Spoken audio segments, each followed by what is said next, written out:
At 6:47 in the morning on March 12, 1944, a soldier named Corporal James Jimmy Dalton was hiding in a muddy ditch outside Cassino, Italy. He watched a German armored scout car roll toward him at 15 miles per hour. He had no weapons that could stop tanks, no mines and no grenades. All he had was a piece of old rusty barbed wire wrapped around a shovel handle.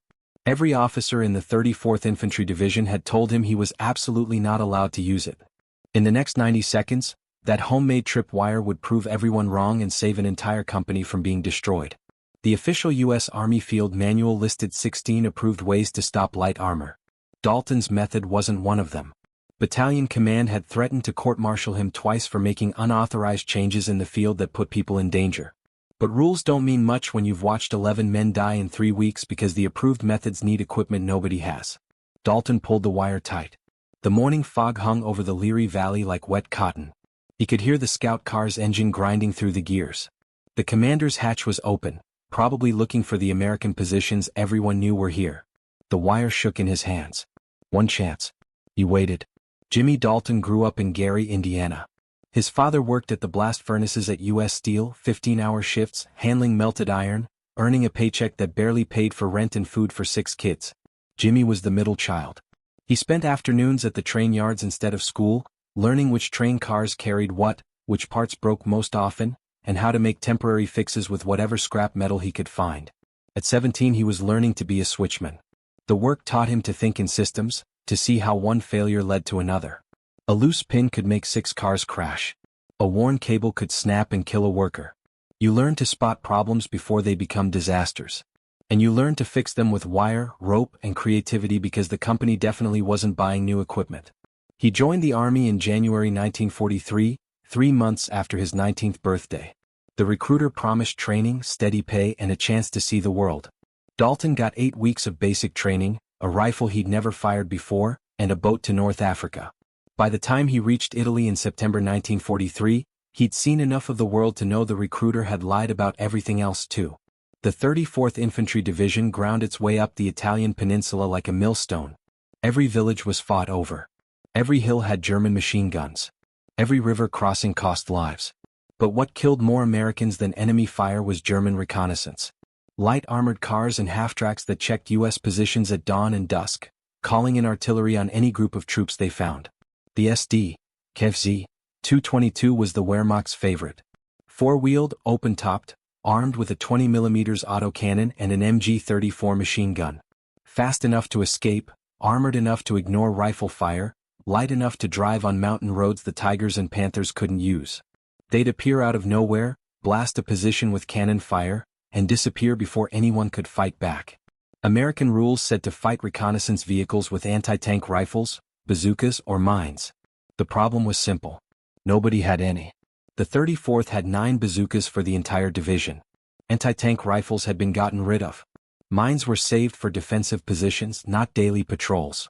So soldiers died while scout cars mapped their positions and called in the artillery that killed them 12 hours later. Private First Class Eddie Kowalski died on February 18, 1944. A 222 rolled past his foxhole at dawn. Kowalski fired his M1 Garand. The bullet sparked off the armor. The scout car's MG-34 fired back.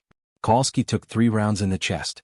He was 20 years old, from Pittsburgh, a machinist's son who joined with Dalton on the same day. Sergeant Mike Brennan died on February 23. Another 222. Another dawn patrol. Brennan tried to hit it with a grenade from 30 yards. Missed. The autocannon found him. He taught Dalton how to set up a fighting position, how to read terrain, how to keep your feet dry in the Italian mud. He was 24, from Brooklyn. He had 4 sisters. His mother would get the telegram on March 2nd. Corporal Luis Vargas died on March 4th.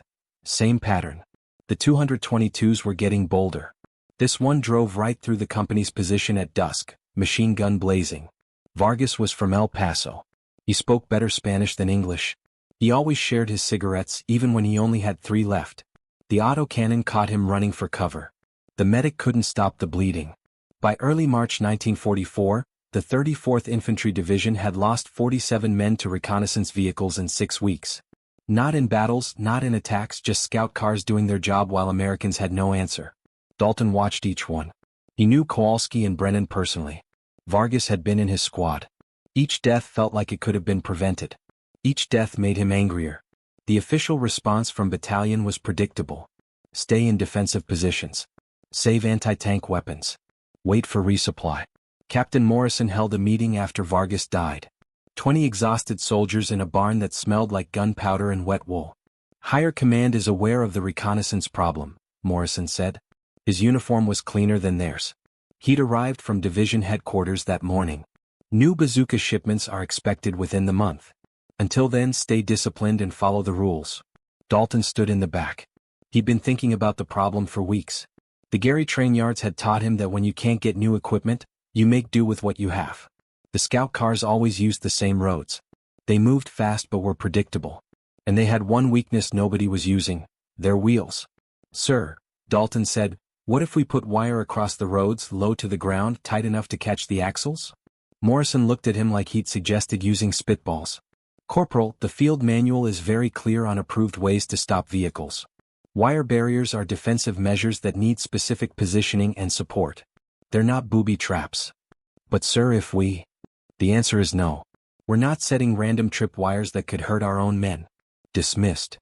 Dalton said nothing, but he didn't forget. The scout cars kept coming. More men kept dying. The approved methods needed equipment they didn't have. The unapproved method needed wire, shovels, and a willingness to risk a court-martial. On the night of March 10, 1944, Dalton made his decision. Another 222 had killed 2 men that afternoon, Privates Chin and Harrison. Chin was a radio operator from San Francisco. Harrison was from Oklahoma, always talked about his farm. Both dead because a scout car rolled through at 4 p.m. and nobody could stop it. Dalton waited until midnight. The company was dug in along the Rapido River Valley, 2 miles south of Casino. German positions were visible on the ridgeline to the north.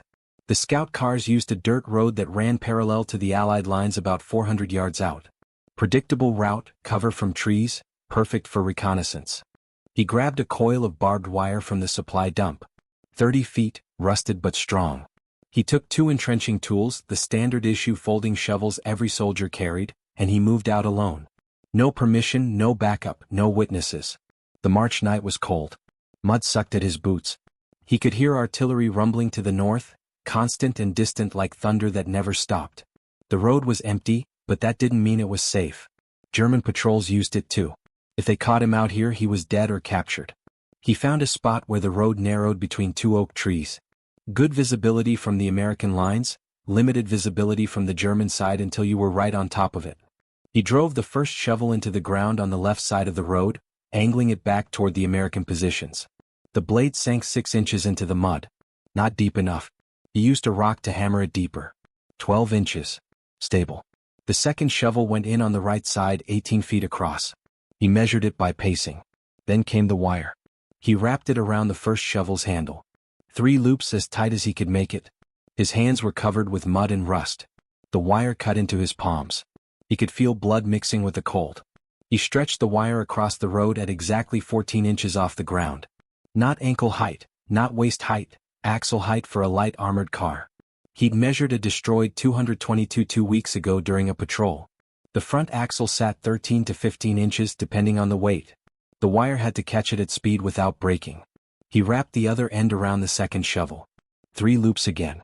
Then he tested the tension by pulling. The wire hummed. The shovels held. Too loose and it would snap. Too tight and it would break. He adjusted, tightened, tested again. The wire sang when he plucked it. The whole setup took 23 minutes. He sat in the ditch afterward, catching his breath, watching the road. If a patrol came now, he'd have to run.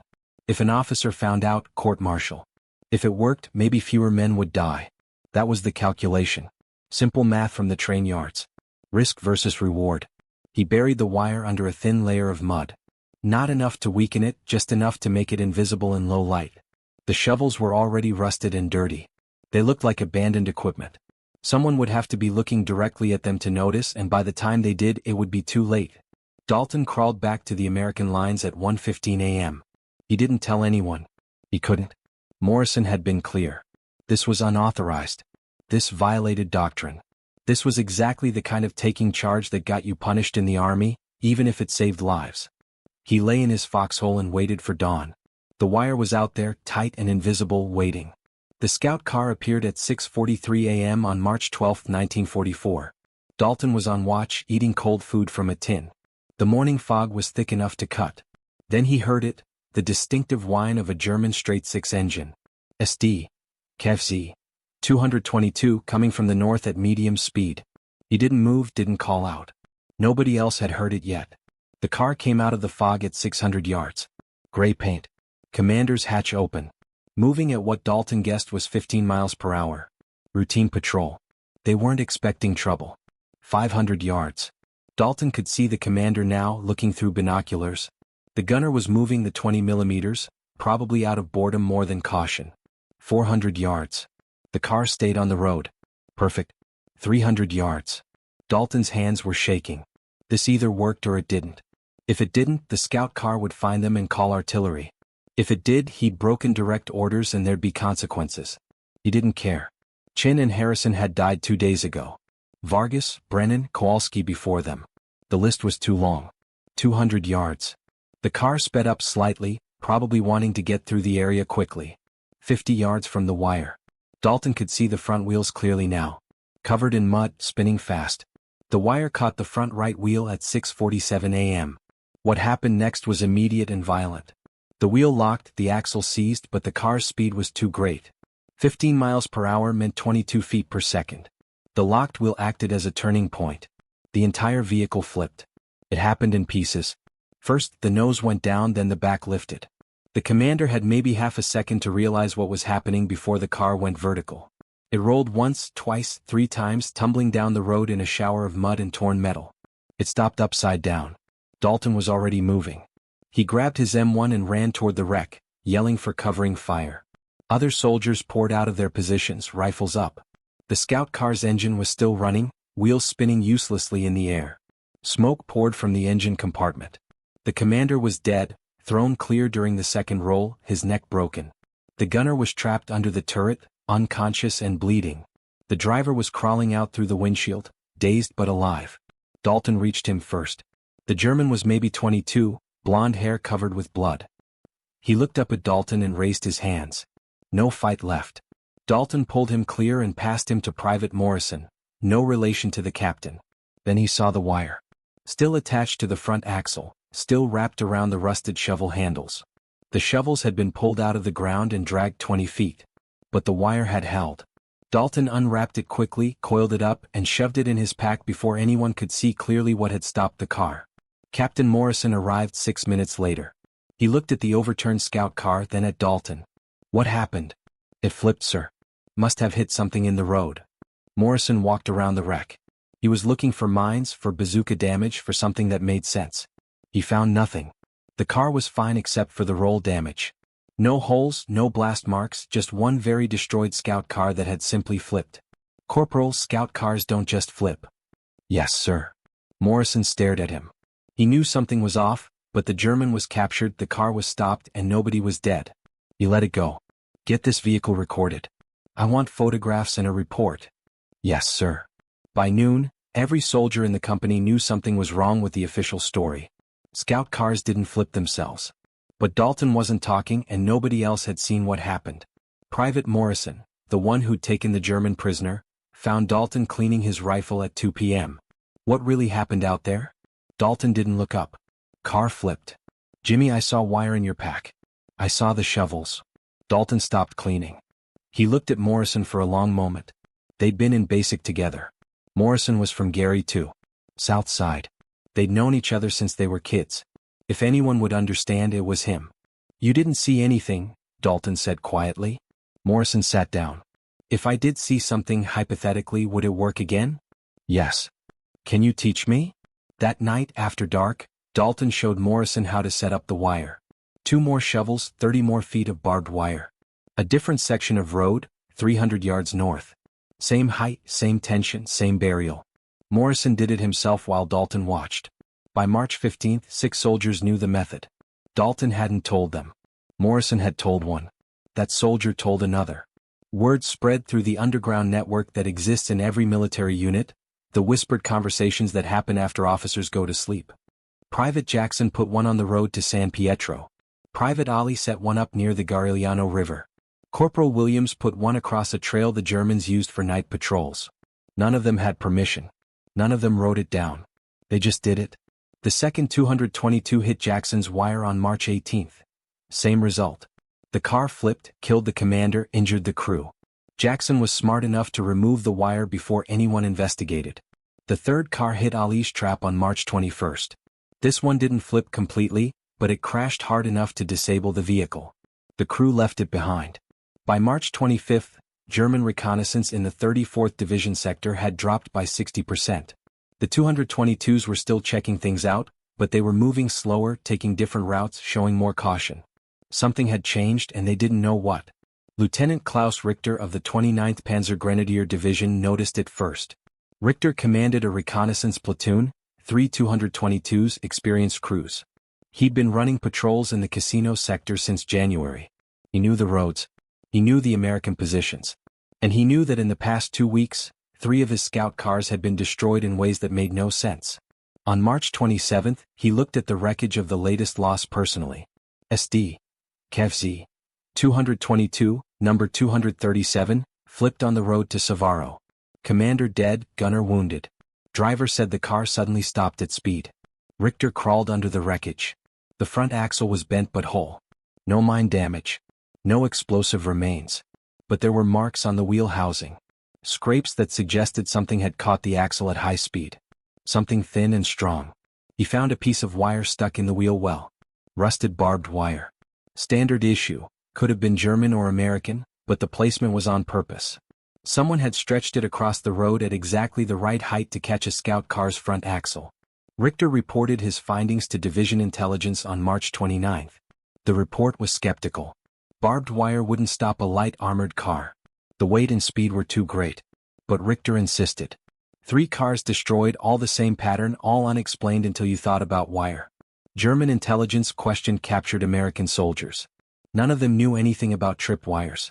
Searches of dead U.S. soldiers found no written records of the method. It wasn't in their manuals. It wasn't in their training. But it was happening. By early April, German reconnaissance units operating around Casino had standing orders to look for wire obstacles before moving forward. Scout cars moved at half speed. Commanders got out to check suspicious areas. The careful approach cut their effectiveness by 40%. The Americans didn't know why the Germans had suddenly become careful, but they noticed the patrols were less frequent and less aggressive. Artillery strikes called in by reconnaissance dropped by half. Deaths from scout car attacks basically stopped. And still, officially, nobody knew about the tripwires. Captain Morrison figured it out on April 3, 1944. He was checking the company's defensive positions when he found Private Williams setting up a wire across a logging road. Same setup Dalton had used. 2 shovels, barbed wire at axle height. Williams froze when he saw the captain. Morrison looked at the wire, looked at Williams, walked over and tested the tension himself. "Where'd you learn this?" Williams said nothing. "That's an order, Private." "Corporal Dalton, sir." Morrison was quiet for a long moment. Then he took out his notebook and drew the setup. Measurements, angles, wire type. He asked Williams to show him the installation process while he watched. Took more notes. "How many have you set up?" "4, sir." "Results?" "1 hit. Scout car flipped. German crew captured." Morrison closed his notebook. "The field manual doesn't approve this method." "No, sir. I specifically ordered Dalton not to try homemade ways to stop vehicles." "Yes, sir." Morrison looked down the empty road. In the distance, artillery rumbled. The war was still happening. Men were still dying. And here was a method that worked, that needed no special equipment, that ordinary soldiers could do. That was saving lives. "Show me 2 more setups before dark. I want to see placement options for different terrain." Williams blinked. "Sir?" "That's an order, Private." By April 10th, Morrison had written down 17 separate wire installations across the company's sector. He talked to the soldiers who set them up, recorded the results, calculated the success rate. 87% of scout cars that hit the wires were disabled. 0 friendly casualties. Total cost, 30 feet of barbed wire and 2 shovels. Equipment already in the supply chain. He wrote a report, 3 pages, technical details, tactical recommendations, statistics. He sent it up to battalion on April 12th. The response came back on April 19th. Method unauthorized. Stop immediately. violates field manual rules about obstacle placement and fails to meet engineering safety standards. Morrison read the response twice. Then he filed it and did nothing. The tripwire stayed up, the death rate stayed down, and officially nothing was happening. The numbers told a story battalion couldn't ignore forever. In February 1944, before the tripwires, the 34th Infantry Division lost 47 men to reconnaissance vehicle attacks. In March, after the tripwire spread, they lost 12. In April they lost 3. Reconnaissance vehicle sightings in the division sector. February 147. March 89. April 34. Artillery strikes called in by German reconnaissance. February 203. March 127. April 58. Someone in division staff noticed. Colonel Anderson, the division intelligence officer, pulled the casualty reports and spotted the pattern. He sent investigators to the front lines in late April. They found the tripwires within 2 days. Anderson's response was practical. He couldn't officially approve a method that broke the rules, but he couldn't ignore results. His compromise was to do nothing. No orders to stop, no orders to continue, just a memo that went nowhere and looking the other way. In May 1944, the 34th Infantry Division was pulled off the line for rest and refit. Dalton's company was sent to a rear area near Naples. Real beds, hot food, no scout cars. On May 23, Dalton was called to division headquarters. He reported in his cleanest uniform, which still looked like it had been through a war. Colonel Anderson met him in a tent office.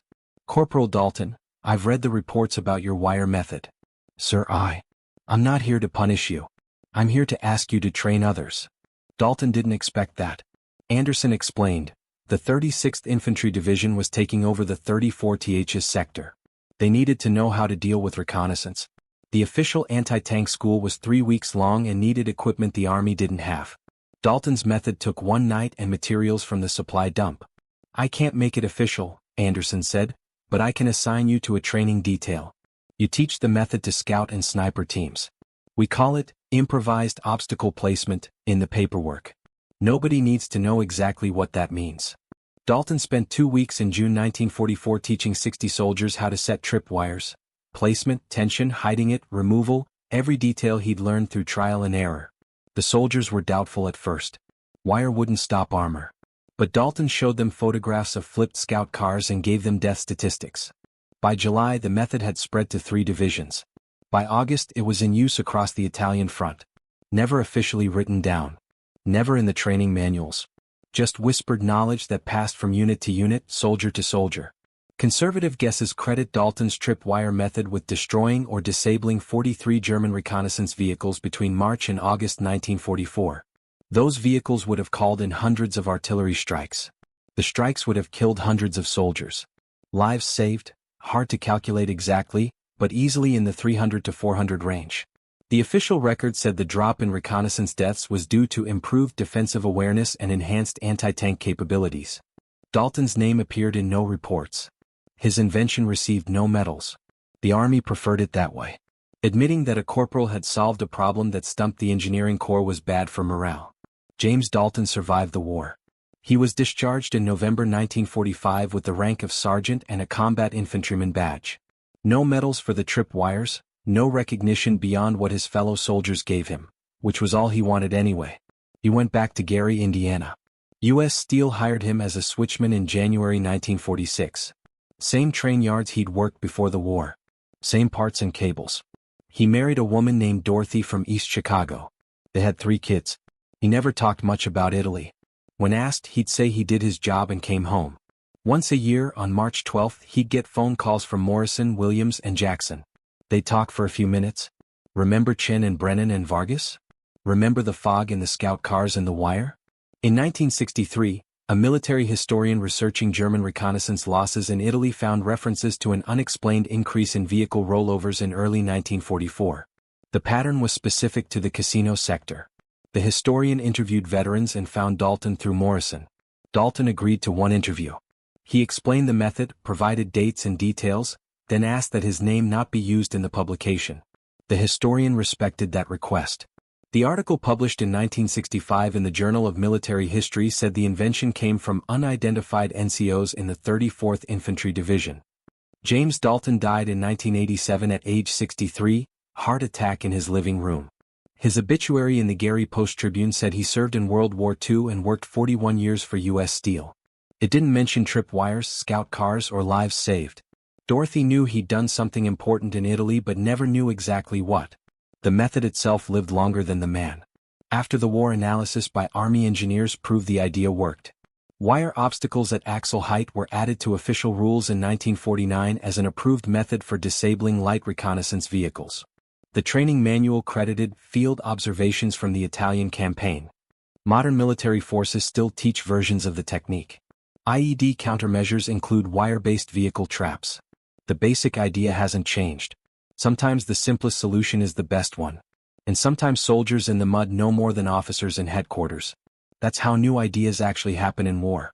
Not through committees reviewing proposals and engineers running calculations. Through corporals who can't watch their friends die anymore. Through switchmen who learned to solve problems with wire and shovels because nobody was going to give them anything better. Through men who risked punishment to save lives and never asked for credit. The wire is still taught. The method is still used. But the man who invented it went back to the train yards and never told anyone. Sometimes that's exactly right. If you found this story interesting, please like this video. Subscribe to stay connected with these untold stories. Leave a comment telling us where you're watching from. Thank you for keeping these stories alive.